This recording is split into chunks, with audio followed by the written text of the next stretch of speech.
bonjour à notre façon. Ça nous connaît. Et on aurait souhaité vous ramener Arjoun Degla لكل واحد منكم لكن هاكا تصويره pour le moment هاكا Arjoun virtuel en attendant سنة صابرة سنة شوف البارادوكس شوف الجنوب كيفاش معطى ويعطي سنة plus 40% en production سنة عام باهي ان شاء الله يكمل هكا وكيفاش معناتها باش نشوفوا مشاكل مع الايروبور ومع لا ديسيرت de l'aéroport de Zornefta, alors que la région a un grand potentiel et elle le prouve naturellement. كيف ما سنة سبتا تمر. Alors ce qu'on va voir ensemble rapidement تشخيص للحالة الوضعية الحالية اليوم, un constat شنو هو الوضع بالضبط, l'impact, vous m'entendez? L'impact sur le plan économique, l'impact sur le plan social, quelques interrogations, quelques questions qu'on va poser pour essayer d'y répondre aujourd'hui ensemble. Et puis le débat est ouvert. Le débat d'abord il va être il y aura Sid Ahmed Smaoui qui va présenter le secteur du tourisme dans notre région du Jélid.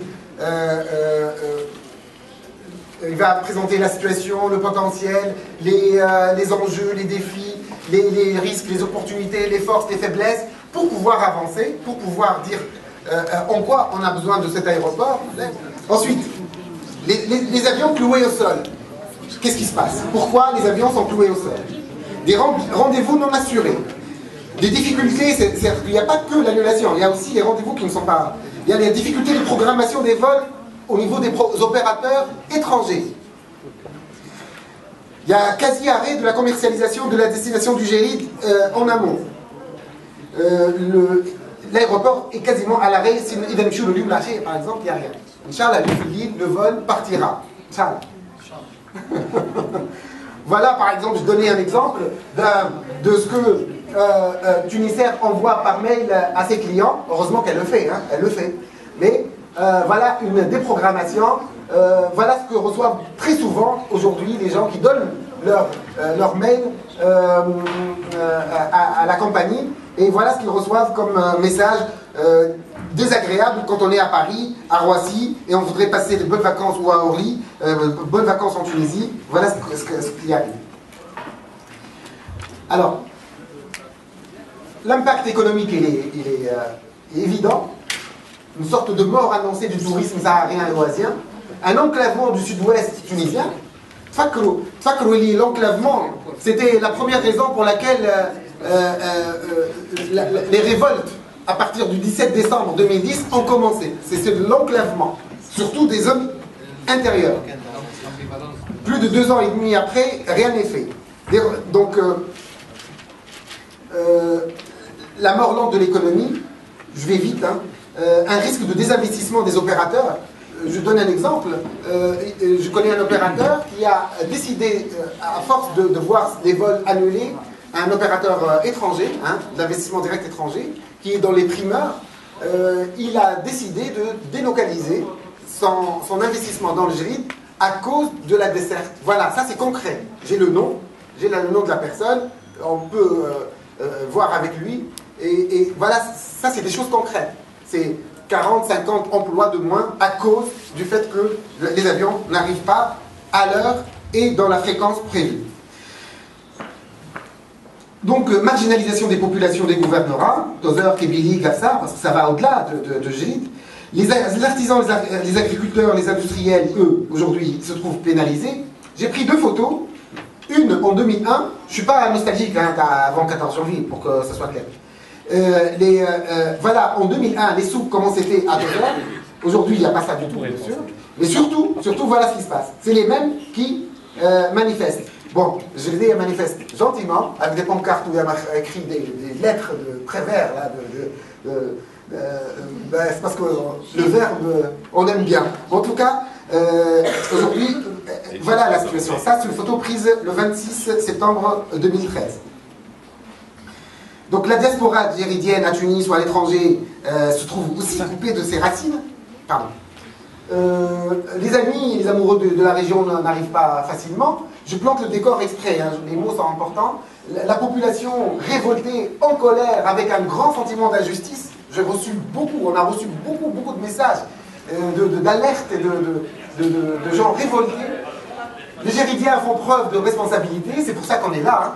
Hein. Dans cette période difficile que connaît le pays, il n'y a pas que le Géride qui a des problèmes. La période est difficile pour tout le pays. Ce qu'on est en train de faire aujourd'hui, ce n'est pas du régionalisme. On est conscient que le pays souffre, mais le Géride aussi. Il souffre peut-être un peu plus, mais le Géride est une partie de la Tunisie. Donc, et puis, les Géridiens et la société civile, aujourd'hui, au niveau régional, elle est mue par une volonté de construire ensemble, avec et des propositions concrètes. On ne fait pas de commandes quémantes, ni de l'assistanat, c'est pas ce qu'on fait là. On voudrait ensemble. Alors les questions qu'on se pose. Ensuite, je laisse la parole aux différents intervenants. Qui est responsable de la situation catastrophique actuelle? C'est ça la question. Qui est le responsable? Parce qu'il faut trouver le responsable, ne serait-ce que pour pouvoir dialoguer avec lui et travailler avec lui. Qui est le responsable? Est-ce l'État? Est-ce le gouvernement? Est-ce le ministère du Transport, l'OACA, Tunisair Express, le ministère du Tourisme, l'ONTT, les autorités locales, la société civile? Peut-être qu'on est responsable. Le ministère en charge du développement régional, qu'est-ce qu'il fait? Les opérateurs économiques du Sud-Ouest, peut-être qu'ils n'ont pas fait assez. Pour l'État, l'État planificateur, celui qui fait de l'aménagement territoire.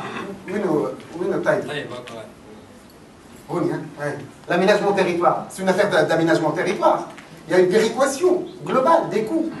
Si l'État fait pression sur Tunisair, c'est qu'il est actionnaire, c'est que derrière, il sait ce qu'il fait, parce que quelque part, il se retrouve. L'État animateur du développement, seul responsable du désenclavement des régions intérieures. Il ne faut pas se leurrer. Le désenclavement des régions intérieures, c'est une affaire de l'État. Que le privé arrive, ok, mais c'est une affaire de l'État. Moi, je suis affaire d'État. Aujourd'hui, l'aide est une affaire d'État. L'État stratège, actionnaire dans Tunisair, garant de la péréquation des coûts, il sait gérer. L'État investisseur dans l'infrastructure qui est délaissée. On parlera de Tunisair Express tout à l'heure. Des questions sans réponse. Encore Tunisair. Tunisair, quel est son rôle? Quel est l'impact de la fusion de Tunisair avec Tunisair Express? Hein? Nous, on a l'impression, vu de l'extérieur, que Tunisair Express est une entreprise quasi abandonnée. On ne voit pas de plan d'investissement, la rentabilité à tout prix. Est-ce que c'est ça la réponse? Tunisair, si elle dit la rentabilité à tout prix, c'est une société qui fait appel à l'épargne publique. Donc peut-être que avant, je le dis avant, sans aucune nostalgie à avant. Avant, quand on demandait à Tunisair de faire, elle le faisait. Est-ce que c'est une bonne chose ou pas? Ça, on peut en discuter. Au détriment de la rentabilité, c'est certain. Mais la rentabilité de Tunisair fait partie de ce qu'on appelle la rentabilité économique du pays, et non pas financière.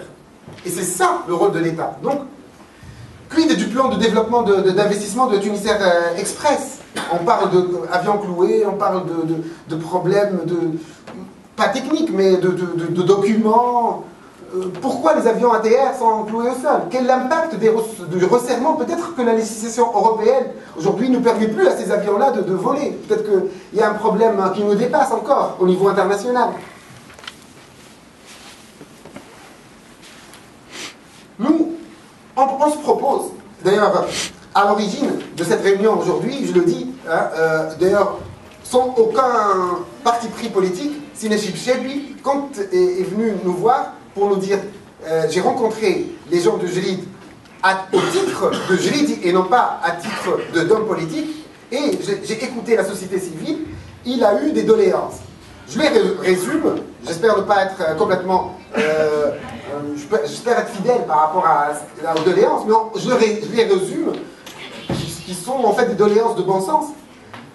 Schnontalbin, une programmation d'un vol quotidien au moins, à destination de Tozeur Nefta, à heure fixe, avec renforcement pendant le week-end éventuellement, et les périodes de fêtes et de vacances au niveau national et international. Par rapport à la dessert. Deuxième élément, baisser les prix au niveau international, considéré comme étant prohibitif. J'aurais pu faire une démonstration au Tawa, on a la clé 3G, on a Internet, on a le hijab le Belize, on a le Giltouz, on a 700 €, 715 € minimum. Ensuite, certainement quelques-uns ont fait l'exercice ici. Femme Madarbet, t'as 300 €, mais le prix c'est à plus de 700 €, à 1500 dinars. La famille française moyenne, quand elle voit ce prix, elle va se dire allez, on va passer notre RTT, RTT, on va le passer à 2 heures, au chaud. Revoir les horaires actuels.